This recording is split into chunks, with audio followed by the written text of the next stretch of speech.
26 नवंबर 2009 रात के 2 बज रहे थे। दिल्ली से सैकड़ों किलोमीटर दूर उत्तर प्रदेश के गाजियाबाद में एक घर की लाइटें बंद थीं। मेजर मोहित शर्मा की पत्नी रचा सो चुकी थी। उन्हें नहीं पता था कि अगले कुछ घंटों में उनकी जिंदगी हमेशा के लिए बदल जाने वाली थी। उसी वक्त कश्मीर की कुपवाड़ा घाटी में बर्फ गिर रही थी। तापमान 0 से नीचे था और जंगल के अंदर 10 से ज्यादा भारी हथियारों से लैस आतंकवादी एक घेरे में थे। बीच में था एक अकेला आदमी, मेजर मोहित शर्मा। वो आदमी जो पिछले 3 महीनों से उन्हीं आतंकवादियों के साथ रह रहा था, उन्हीं के साथ खाना खा रहा था, उन्हीं का भरोसा जीत चुका था। लेकिन आज रात वो भरोसा टूट गया था और मेजर मोहित शर्मा अकेले थे। यह कहानी एक ऐसे अफसर की है जिसने अपनी पहचान बदली, अपना नाम बदला, अपनी वर्दी उतारी, सिर्फ इसलिए कि देश सुरक्षित रहे। जो आदमी दुश्मन के बीच रहकर दुश्मन की भाषा बोला, उनके साथ उठा, बैठा, खाया और हर रात यह जानते हुए सोया कि अगर सुबह उसकी असली पहचान खुल गई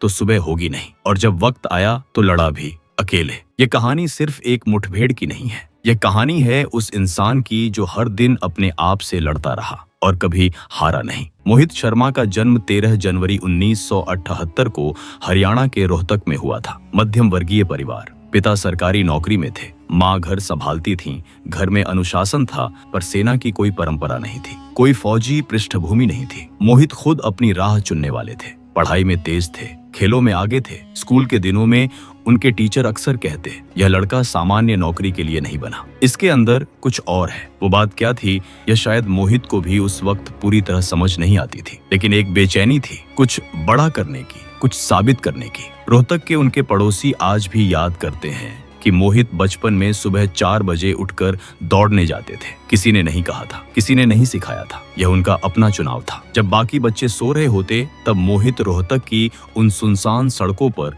दौड़ रहे होते। यही आदत, यही जिद, यही अनुशासन, यही उन्हें बाकी बच्चों से अलग करता था। स्कूल खत्म होते होते मोहित का मन पक्का हो चुका था, वो फौज में जाएंगे, और फौज में जाना था तो NDA से जाना था। 1996 में उन्होंने नेशनल डिफेंस अकादमी यानी NDA की परीक्षा दी। पहले ही प्रयास में चुने गए। यह कोई छोटी बात नहीं थी। NDA की परीक्षा हर साल लाखों लड़के देते हैं, चुने जाते हैं गिने चुने, और मोहित पहली बार में ही उन गिने चुने लोगों में शामिल हो गए। पुणे के खड़कवासला में NDA का वो माहौल, परेड, ट्रेनिंग, देश के लिए जीने का जज्बा, मोहित को वही मिला जो वो ढूंढ रहे थे। 3 साल की कठोर ट्रेनिंग, फिर इंडियन मिलिट्री अकादमी देहरादून, वहां से पासिंग आउट परेड, और फिर वो पल जो हर जवान की जिंदगी का सबसे बड़ा दिन होता है, कंधे पर स्टार लगने का दिन।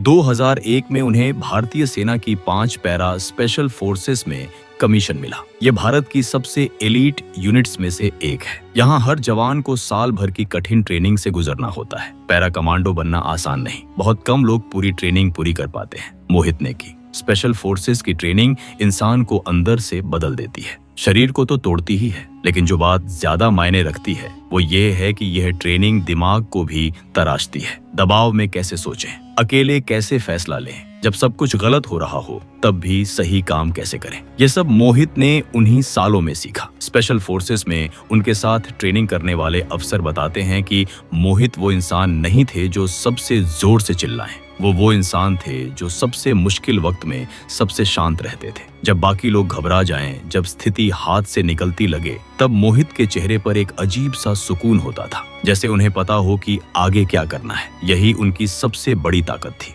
उन्हें जल्द ही एहसास हो गया कि उनकी असली काबिलियत सिर्फ मैदान में लड़ने में नहीं, बल्कि दिमाग से लड़ने में है। वो चेहरे बदल सकते थे, आवाज बदल सकते थे, किसी भी माहौल में घुल मिल सकते थे। उनके साथी अफसर बताते हैं कि मोहित किसी भी भूमिका में इतनी जल्दी ढल जाते थे कि खुद उनके दोस्त भी कभी कभी चौंक जाते थे। यही वजह थी कि उन्हें स्पेशल फोर्सेस की सबसे खतरनाक जिम्मेदारी सौंपी गई, कवरट ऑपरेशंस, यानी छुपकर, पहचान बदलकर, दुश्मन के बीच घुसकर काम करना। यह काम सिर्फ बहादुरी से नहीं होता, इसके लिए चाहिए होती है असाधारण मानसिक मजबूती, क्योंकि मैदान में लड़ने वाला जवान कम से कम यह जानता है कि उसके साथ उसके साथी हैं, लेकिन कोवर्ट ऑपरेशंस में आदमी अकेला होता है, हर तरफ से दुश्मन, और एक भी गलती मौत। 2008 का साल था। कश्मीर में आतंकवाद अपने चरम पर था। लश्कर-ए-तैयबा और हिजबुल मुजाहिदीन के आतंकी पाकिस्तान से घुसपैठ कर रहे थे। सेना के पास खबरें आ रही थीं कि कुपवाड़ा के जंगलों में एक बड़ा आतंकी नेटवर्क काम कर रहा है। वो नेटवर्क हथियार पहुंचाने का काम कर रहा था, नए आतंकियों को ट्रेनिंग दे रहा था और स्थानीय लोगों को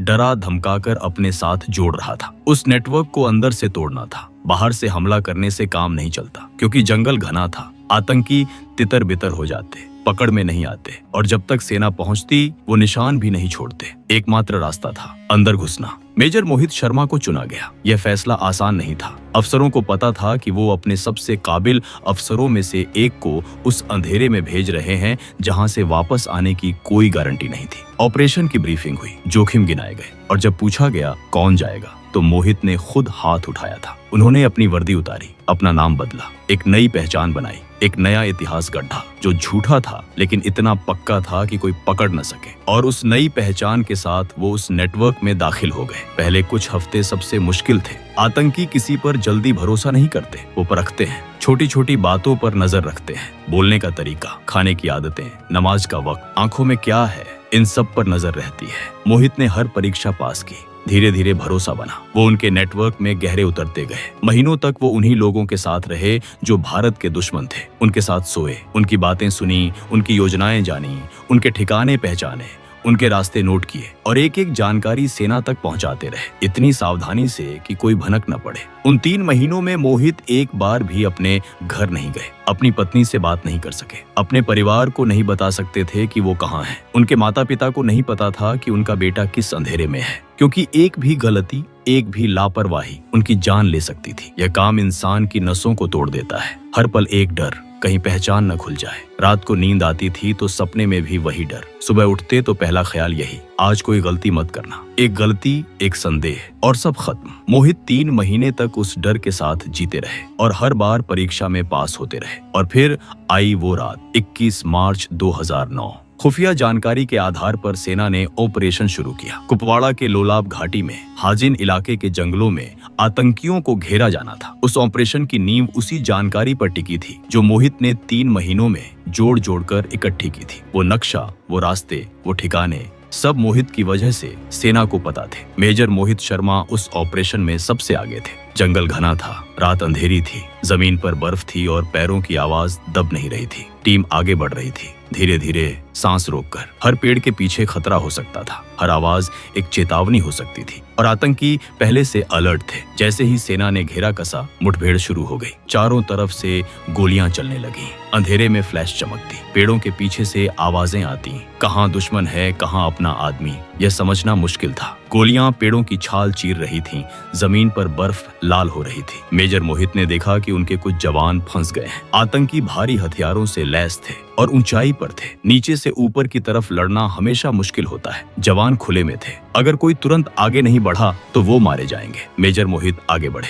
अकेले, कोई हुक्म नहीं था, कोई इंतजार नहीं किया, बस आगे बढ़ गए। उन्होंने 3 आतंकियों को खुद मार गिराया, अपने जवानों को घेरे से निकाला। लेकिन इसी दौरान एक आतंकी की गोली उन्हें लगी, फिर दूसरी, फिर तीसरी। मेजर मोहित शर्मा उस जंगल में गिरे, वो उठ नहीं सके। 31 साल की उम्र में मेजर मोहित शर्मा ने अपनी आखिरी सांस ली, उसी जमीन पर जिसे वो बचाने निकले थे। उनके साथ उस ऑपरेशन में 4 आतंकी मारे गए, कई पकड़े गए, नेटवर्क तोड़ा गया। वो मिशन जिसके लिए मोहित ने 3 महीने अंधेरे में बिताए, वो पूरा हुआ। लेकिन सेना ने एक अफसर खो दिया जो शायद अपनी पीढ़ी का सबसे काबिल था। जब यह खबर रोहतक पहुंची तो उनके पिता कुछ नहीं बोले, बस खिड़की के पास खड़े हो गए। देर तक बाहर देखते रहे। पड़ोसी आए, रिश्तेदार आए, घर भर गया, लेकिन वो खालीपन जो एक बाप को तब होता है जब उसका बेटा उससे पहले चला जाए, वो किसी की आवाज से नहीं भरता। जब उनका पार्थिव शरीर रोहतक पहुंचा तो पूरा शहर सड़क पर था। लोग चुप थे, आंखें भरी थीं। वो शहर जहां मोहित ने बचपन में सुबह 4 बजे दौड़ लगाई थी, वही शहर आज उन्हें अंतिम विदाई दे रहा था। भारत सरकार ने मेजर मोहित शर्मा को मरणोपरांत अशोक चक्र से सम्मानित किया, जो भारत का सर्वोच्च शांतिकालीन वीरता पुरस्कार है। वो यह सम्मान पाने वाले उस साल के एकमात्र सैनिक थे। आज जब कश्मीर की उन घाटियों में कोई बच्चा सुरक्षित सो रहा है तो उसे शायद नहीं पता कि उस सुरक्षा की कीमत किसने चुकाई। वो नाम उसकी किताब में नहीं है, उसके स्कूल की दीवार पर नहीं है, लेकिन वो नाम उस जमीन में है उन पेड़ों में है, उस बर्फ में है जो हर साल उन जंगलों पर गिरती है। कुछ लोग इतिहास की किताबों में नहीं होते, वो उन जंगलों में होते हैं, उन रातों में होते हैं जहाँ कोई कैमरा नहीं जाता, जहाँ कोई तालियां नहीं बजती, जहाँ कोई देखने वाला नहीं होता। मेजर मोहित शर्मा उन्हीं में से एक थे। वो अंधेरे में गए, अंधेरे में लड़े और अंधेरे में ही चले गए ताकि बाकी सबके लिए उजाला बना रहे। और ऐसे लोग कभी मरते नहीं, क्योंकि जो देश के लिए अपना सब कुछ दे देता है उसे मिट्टी नहीं ढकती, वो मिट्टी में मिलकर इस देश की बुनियाद बन जाता है। अगर इस तरह की सच्ची और अनसुनी कहानियां आपको पसंद आती हैं तो इस वीडियो को लाइक करें, चैनल को सब्सक्राइब करें और अपने दोस्तों के साथ शेयर करें। जय हिंद।